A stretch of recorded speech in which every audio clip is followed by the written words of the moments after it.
Mwaramutse canke mwiriwe bivaye n'umwese ahaherereye. Kaze ku rubuga Koko Blessing TV. Turabahaye ikaze. Izera ko mumeze neza kandi muguwe neza. Utameze neza nawe yihangane. Imana n'umwizigirwa iramugirira neza. Nkuko twabimenyesheje twari twavuze yuko umuntu we dushaka kwigira hamwe gukora amaji atandukanye imitobe y'ivyamwa. Twavuga ko dushaka kwigira hamwe ibintu byinshi bitandukanye byo mu gikoni. Rero uno munsi nahisemo icigwa cacu ko twigira hamwe gukora umutobe w'ikaroti n'indimu na tangawizi. Ivyo bitatu birakwiye kugira ngo ushobore kuronka umutobe mwiza kandi uryoshe cane. Turakenera rero ivyo bintu bitatu. Hama ivyo tumaze kubironka turaja mu mazi tugakaraba neza.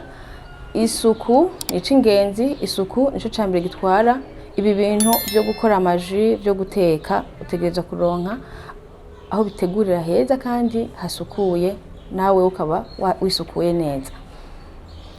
Turakaraba neza, tukaronga neza ibikoresho byacu tugira dukoresha. Tumaze kubiheza ivyo turategura rero ikintu kimwe kimwe. Ikaroti wayironze neza urayikata ututuntu twanyuma utu kuma extremite haruguru no hepfo kadukata ukadukurako. Hanyuma kuri jewe sinkurako akagakushe ko hejuru gikuru ko mba nayironze neza nakuye imicafu yose. Hama ikaroti murazi ko ari nziza, iragabanya uribagabanya uburuhe bw'umubiri, irazana ifise vitamine A.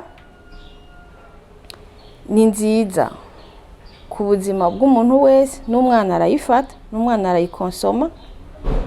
Ni nziza ku byerekanye n'amaso, ku ruhu. Murabizi ko ari nziza ikaroti kandi nobahanura ko muyikoresha kenshi gashoboka. Iyo karoti rero mu kuyitegura turayirapa tugakoresha hapi karoti. Murayizi ku isoko zirahari n'ahatobiye. Iyi je ni UFISE ariko murashobora gukoresha n'indi hapi yariyo yose ufise. Igikuru nuko uba ufise aka hapi karoti akariko kose ariko gashobora kuyihapa ukayirapa. Hama uhejeje kuyirapa ugafata ya carotte uhejeje kurapa ukayishira muri mixer. Hama ugafata ya tangawizi nayo ukayironga ukayigira neza. Twabivuganye yuko ubanza kubironga kandi naberetse ingene babironga. Hama gingembre urayikurako akagakushe ko hejuru. Ubishaka urafata imbugita ukayikurako agakushe bisanzwe hejuru canke akayiko canke naho ukabireka wayironze neza akagakushe ko hejuru kakarekerako. Jewe sindagakurako ndakarekerako. Hama nayo ukayihapa ukoresheje kakarape nyene twakoresha ukayirapa. Iyo hejeje kurapa ukayishira muri mixer. Hama ugacufata yandimu yawe nayo ukayikata ugafata akayungiro ugafyonda kugira kuremwo umutobe wa yandimu yawe kugira ngo zigende burya bubuto ntibuze kwinjira indani muri yaji kubera ashobora gucirura kubera ziga mbuto. Nico gituma cyo dukoresha akayungiro ukayungurura ijya mutobe ijya jus y'indimu. Hama ugashira muri ya mixer yawe. Ibyo byose ubihejeje ubishaka ashaka kongeramo akabuki kugakeneye canke naho akongeramo agasukari canke naho ukabireka ukabinwa biri naturel. Kuri jewe nta na kimwe nongeramo, nta sukari shiramo, nta nubuki nza gushiramo, ariko shiramwo ibinyene ndabikore. Hama ukongeramo n'amazi agereranye. Ayo mazi aza kudufasha kugira ngo dushobore gukora iyi jus. Iyi machine ishobore kuyikora kuyisya biyoroheye. Hama umaze guheza gusya uramimina. Fata akayungiro ukaraba ikintu umiminiramo, umiminira mu kirahuri, umiminira muri ikanete.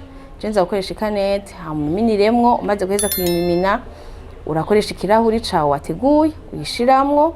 Hanyuma ufise ibarafu hagufi arashobora gushiramo akabarafu kugira ngo ikanye. Udafise ibarafu arashobora gushira muri frigo kugira ngo uze kuyifata uyihereze ikanye. Nziza ikanye. Ariko ibyo byose utabifise nta karimbi kahari urashobora kuyinwa gutyo nyene iraryoshe ni ibintu by'umwimerere ni ibintu ata produit yindi yo hanze irimwo ni ibintu naturel rero ji yacu urayisya twaheje kuyisya twayimiminye twaheje gushirako n'akadekora shako n'akadekora shako gapande kindimu hamugashaka kirahuri hejuru hamukihereza iji ni nziza ubishoboye azoyikore kandi nziza cyane kaze rero ntibagiye gukora subscribe ntimwibugire gukira commentaire ntimwibagire gupartage tuzokwiga n'ibindi bintu byinshi bikurikira kandi byiza rero ntibizobacike urakoze merci